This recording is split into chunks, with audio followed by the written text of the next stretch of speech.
ಸುನೀಲ್ ಕುಮಾರ್ ಅವ್ರಿಗೆ ನೀವು ಅವಕಾಶ ಕೊಡಬೇಡಿ.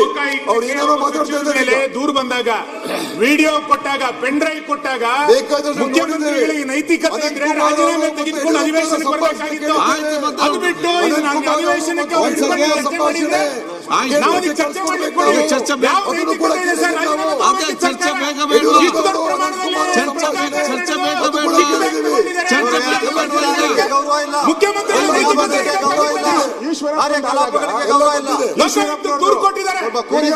ಈಶ್ವರಪ್ಪಂದು ರಾಜೀನಾಮೆ ಕೊಡ್ತಾರಲ್ಲ ಇವರು. ಇವಾಗ ರಾಜೀನಾಮೆ ಯಾಕೆ ಕೊಡಕ್ಕೆ ಹಿಂದೇಟ್ ಆಗ್ತಾವ್ರೆ? ಈಶ್ವರಪ್ಪನ ವಿಚಾರ ಬಂದಾಗ ಏನೆಲ್ಲ ಹೊಡೆದಾಟಕ್ಕೆ ಬಂದ್ಬಿಟ್ಟಿದ್ರಿ. ಆಯ್ತು, ಮುಗಿತೀಗ. ಗುದ್ದಾಟಕ್ಕೆ ಬಂದಿದ್ರು ಈಶ್ವರಪ್ಪಂದಾದಾಗ ರಾಜೀನಾಮೆಗೆ. ಇದಕ್ಕೆ ಯಾಕಾಗಲ್ಲ? ಈಗ ನೋಡ್ರಿ, ನಾವು ಚರ್ಚೆ ಎಲ್ಲ ಆಗಲ್ಲ. ಈ ಬಂದಿಲ್ಲ. ನಾನು ಹೇಳ್ತಾ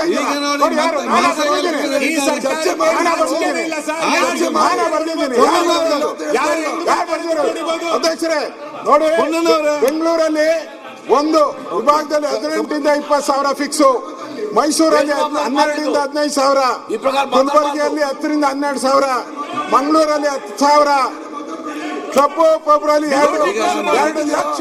ಇದೆಲ್ಲ ಬಂದಿರೋದು ಪತ್ರಿಕೆ ನೋಡು. ನಾನಾ ಬರ್ತಿದ್ದೀನಿ.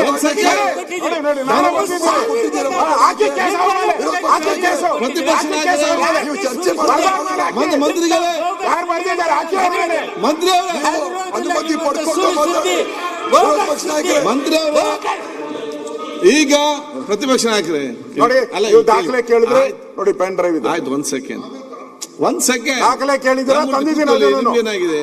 ಆಗ್ಲಿ, ಇದು ಸುಳ್ಳಾದ್ರೆ ನನ್ನ ಮೇಲೆ ಪನಿಷ್ಮೆಂಟ್ ಮಾಡಿದೆ. ನಾನು ಸುಳ್ಳಾದ್ರೆ ಪನಿಷ್ಮೆಂಟ್ ಮಾಡಿ, ಇದನ್ನ ಮಾಡಿ ನನ್ನ ಮೇಲೆ ನಾನೇನ ಸುಳ್ಳು ಹೇಳಿದ್ರೆ, ಈ ಪೆನ್ ಡ್ರೈವ್ ಸುಳ್ಳಾದ್ರೆ ನನ್ನ ಮೇಲೆ ಕ್ರಮ ತೆಗೆದುಕೊಳ್ಳಿ. ಆಯ್ತು, ನಾನು ರೆಡಿ ಇದ್ದೀನಿ. ರೆಡಿ. ಓಕೆ, ಈಗ ತಗೊಳ್ಳಿ, ಆರಾಮ್ಸೆ ಯಾವ ಲೋಕಾಯುಕ್ತ ಕೋರ್ಟಲ್ಲಿ ಕೇಸ್ ಆಗಿದೆ. ಅಧ್ಯಕ್ಷರೇ, ನಾವು ಸುಮ್ಮನೆ ಸಂತೆಯಲ್ಲಿ ಭಾಷಣ ಮಾಡಿಲ್ಲ. ನಾವು ಲೋಕಾಯುಕ್ತದಲ್ಲಿ ವಿತ್ ಅಫಿಡವಿಟ್ ಡಾಕ್ಯುಮೆಂಟ್ ಲೋಕಾಯುಕ್ತದಲ್ಲಿ ಕಂಪ್ಲೇಂಟ್ ಆಗಿದೆ. ಇದಕ್ಕಿಂತ ಅಲ್ಲ, ಈಶ್ವರಪ್ಪಂದಾದಾಗ ನೀವೇನ್ ಮಾಡಿದ್ರಿ? ನೀವು ಮತ್ತೆ ನೋಡ್ತೇನೆ ಇದ್ರಲ್ಲ. ಸರ್, ನೀವೇ ಬಂದ್ ಧರಣಿ ಮಾಡಿದ್ರಿ, ನೀವೇ ಅಪೋಸಿಷನ್ ಇದ್ರಿ, ನೀವೇ ಬಂದ್ರಿ, ಉಪನಾಯಕರು ಕೂಗಾಡಿದ್ರಿ, ಹಾರಾಟ ಮಾಡಿದ್ರಿ. ಪಾಪ ಈಶ್ವರಪ್ಪ ತಪ್ಪು ಮಾಡದೆ ರಾಜೀನಾಮೆ ಕೊಟ್ರು. ಏನಾಯ್ತು ಕೋರ್ಟಲ್ಲಿ ಅದು ಕೇಸು? ಅದೆಲ್ಲ ಕೂಡ ಚರ್ಚೆ ಮಾಡುವ. ಈಗ ಚರ್ಚೆ ಮಾಡಬೇಕಾ ಬೇಡವಾ? ಈಗಲೇ ಮಾಡಬೇಕು. ಈಗಲೇ ಮಾಡಬೇಕು.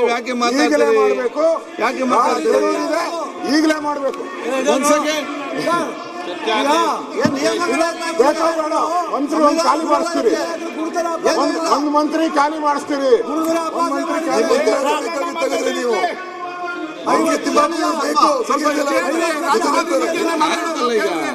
One second.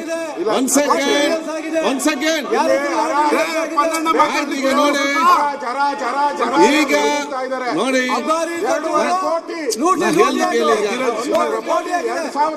ಆಯ್ತು. ದಯವಿಟ್ಟು ಒಂದ್ ಸೆಕೆಂಡ್ ಸತೀಶ್, ಅದನ್ನ ಹೇಳ್ತೀನಿ. ಮಂತ್ರಿ ಹೇಳಿದ್ದಾರೆ ಯಾರೋ ನಮ್ಮವರೇ ಮಾಡಿಸ್ತಾ ಇದ್ದಾರೆ ಅಂತ. ಯಾರು ಹೇಳಿ? ಅದನ್ನು ಆಯ್ತು, ಇದರಿಂದ ಪಿತೂರಿ ಇದೆ ಅಂತ ಆಯ್ತು ತಾವು ಹೇಳಿದಿರಲ್ಲ. ಯಾರು ಇದ್ದಾರೆ ಹೇಳಿ? ಅವ್ರ ಮಂತ್ರಿ ತನ ಖಾಲಿ ಆದ್ರೆ ಯಾರು ಬೆನಿಫಿಟ್? ನಮ್ಗೇನ್ ಬೆನಿಫಿಟ್ ಅಲ್ಲ, ಬೆನಿಫಿಟ್ ಅಲ್ಲ. ಮಾತನ್ನ ಮಾಡ್ತೀರಿ. ಈಗ ಒಂದ್ ಸೆಕೆಂಡ್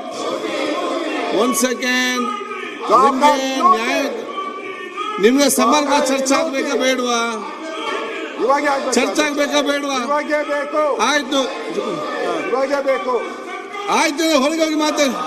ಆಯ್ತು, ಯಾಕೆ ಹೇಳಿದ್ ಮಾಡ್ತೀರಿ ನೀವು? ಈಗ ಪ್ರತಿಪಕ್ಷ ನಾಯಕರು, ಇನ್ನಿತರ ಮುಖಂಡರಿಗೆಲ್ಲ ತಾವೆಲ್ಲ ನೋಡಿ ವಿಷಯ ತಾವೆಲ್ಲ ಪ್ರಸ್ತಾವನೆ ಮಾಡಿದ್ದೀರಿ.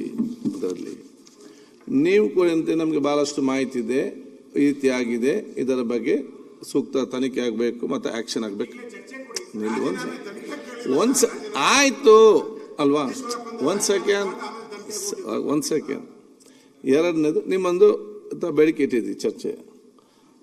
ಸರ್ಕಾರ ಕೂಡ ಮಂತ್ರಿಗಳು ನಾವು ಕೂಡ ತನಿಖೆ ಚರ್ಚೆಗೆ ನಾವು ರೆಡಿ ಇದ್ದೇವೆ ಅಂತೇಳಿ. ಅದು ಸಾಬೀತಾದರೆ ಯಾವುದೇ ಕ್ರಮ ನಮ್ಮ ತಗೊಳ್ಳಿ ಅಂತ ಹೇಳಿ ಮನೆ ಅಬಕಾರಿ ಸಚಿವರು ಕೂಡ ಇವತ್ತು ಹೇಳ್ತಾರೆ ಸಂಧಾನದಲ್ಲಿ. ನೀವು ಕೂಡ ಹೇಳ್ತೀರಿ ನಾವೇನಾದರೂ ತಪ್ಪು ಹೇಳಿದ್ರೆ ನಮ್ಮ ಮೇಲೆ ಕೂಡ ತನಿಖೆ ಇವತ್ತು ಆಗಲಿ ಅಂತ.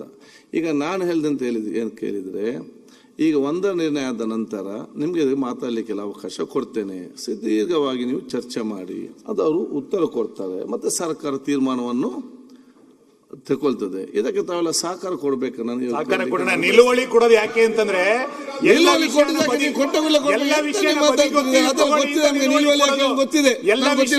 ವಿಷಯನ ಬದಿ ಗೊತ್ತಿದೆ ತಗೊಳ್ಳಿ ಅಂತ ನೀವು ಚರ್ಚೆ ಯಾವಾಗ್ಲೂ ಕೊಟ್ರೆ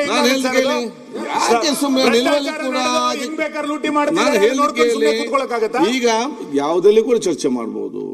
ನಿಮ್ಗೆ ನಿಲುವಳಿ ಬೇಕು, ಅದು ಚರ್ಚೆ ಬೇಕಾದ್ರೆ 9/6 ನಲ್ಲಿ ಉತ್ತರ ಚರ್ಚೆ ಮಾಡಿಸಿ 9/6 ನಲ್ಲಿ ಕೊಟ್ಟು ಮಾಡ್ತೇನೆ. ಓಕೆ, ಅರ್ಥ ಆಯ್ತು ಅಂತೇಳಿ ಮತ್ತೆ ಹಿಂದೆ ಹೋದ್ರೆ ಎಂತ ಮಾಡೋದಿಲ್ಲ. ನಡೆದಿರೋದ್ನ ಹೇಳ್ಬೇಕಲ್ಲ, ರಿಯಾಲಿಟಿ. ಅವ್ರದೆಲ್ಲ ಆ ವಿಡಿಯೋ ನೋಡಿದ್ಕೆ CC ಪಾಟೀಲ್ದು ಇವ್ರದೆಲ್ಲ ಫಸ್ಟ್ ರಾಜೀನಾಮೆ ಆಮೇಲೆ ತನಿಖೆ, ಈಶ್ವರಪ್ಪನವ್ರದ್ದು ಫಸ್ಟ್ ರಾಜೀನಾಮೆ ಆಮೇಲೆ ತನಿಖೆ. ಇದೇನು ಸ್ಪೆಷಲ್ ಕೇಸ ಇದು? ಎಲ್ಲರ ಕಾನೂನು ಎಲ್ಲರಿಗೂ ಒಂದೇ ಅಲ್ವಾ? ಸದನ ಒಂದೇ ರೀತಿ ನಡಿಬೇಕಲ್ಲ ಎಲ್ಲರಿಗೂ. ಫಸ್ಟ್ ರಾಜೀನಾಮೆ ಕೊಡ್ಲಿ, ಆಮೇಲೆ ತನಿಖೆಗೆ ಹೋಗ್ಲಿ. ನಮ್ಮದು ಬಿಜೆಪಿ ಅವ್ರು ಮಾಡಿದ್ರೆ ಮಾತ್ರ ರಾಜೀನಾಮೆ, ಕಾಂಗ್ರೆಸ್ ಅವ್ರು ಮಾಡಿದ್ರೆ ರಾಜೀನಾಮೆ ಇಲ್ವಾ? ಕಾಂಗ್ರೆಸ್ ಅವ್ರು ಆದ್ರೆ ರಾಜೀನಾಮೆ ಇಲ್ವಾ? ಈಗ ಒಂದ ನಿರ್ಣಯಕ್ಕೆ ಅವಕಾಶ ಮಾಡಿಕೊಡ್ತಾರೆ ನೋಡಿ, ರಾಜೀನಾಮೆ ಕೊಡ್ಬೇಕು, ಆಮೇಲೆ ತನಿಖೆ. ಈಗ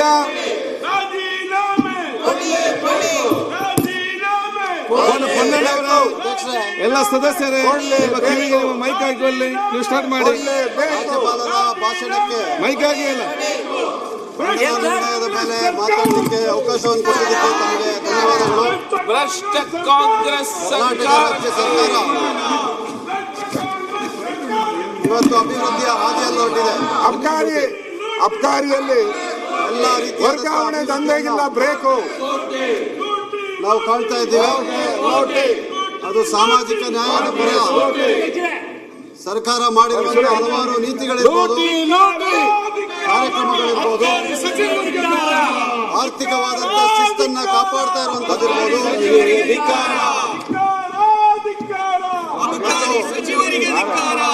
ಜನ ಕೇಂದ್ರಿತವಾದಂತ ಆಡಳಿತ, ಕಾನೂನು ಸುವ್ಯವಸ್ಥೆಯನ್ನ ಕಾಪಾಡೋದ್ರಲ್ಲಿ ಬಹಳ ಯಶಸ್ಸಾಗಿ ಈ ಸರ್ಕಾರ ನಡೆಸಿದೆ, ಮುಂದಕ್ಕೂ ನಡೆಸ್ತದೆ ಅಂತ ಸ್ಪಷ್ಟವಾಗಿದೆ. ರಾಜ್ಯ ಸರ್ಕಾರದ ರಾಜ್ಯಪಾಲರು ಓದ್ಬೇಕಾಗಿರುವಂತ ಭಾಷಣ ಎಲ್ಲವನ್ನೂ ಸ್ಪಷ್ಟವಾಗಿ ಯಡಿಯೂರಪ್ಪನದು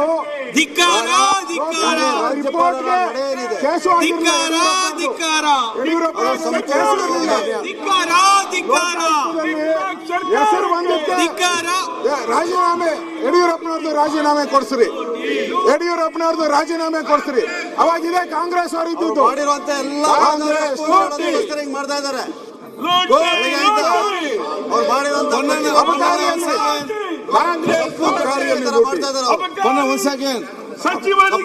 ಈಗ ಸದನವನ್ನು 15 ನಿಮಿಷ ಮುಂದೂಡಿದ್ದೇನೆ.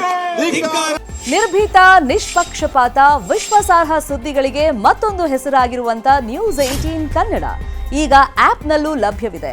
ದಯವಿಟ್ಟು ಇಲ್ಲಿರುವಂತ QR ಕೋಡ್ ಸ್ಕ್ಯಾನ್ ಮಾಡಿಕೊಂಡು ಆಪ್ ಡೌನ್ಲೋಡ್ ಮಾಡೋದಕ್ಕೆ ಮರಿಬೇಡಿ.